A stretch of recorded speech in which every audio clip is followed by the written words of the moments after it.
How do you fix Forza Horizon 6 crashing on Steam? So first you want to right click the game in your library and open up the properties.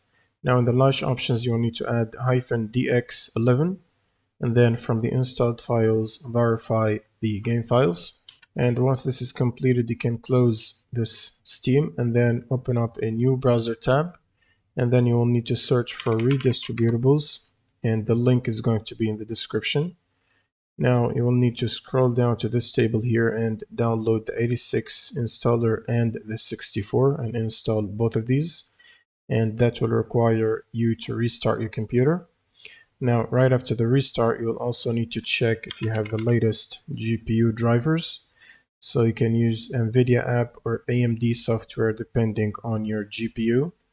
And for NVIDIA, go to drivers here and make sure to check for the latest available game ready driver and install it. And then you'll need to run Steam as admin. Right click on Steam and run as admin. And then you can try to launch the game from your library, and that should fix the crash problem. And if you have a crash at the startup before the game launches, you'll usually need to disable overlays. You can start by Steam, go to settings, and then scroll down and go to in-game and turn off the overlay, which is the first one.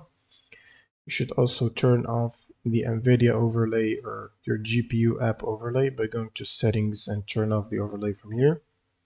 And you should do the same for Discord. I'm going to go to user settings, and then you'll need to scroll down to game overlay and turn it off from here. And you should also turn off Riva Static Tuner or MSI Afterburner overlay if you have them installed. And then you can try to restart your computer and launch the game again from Steam.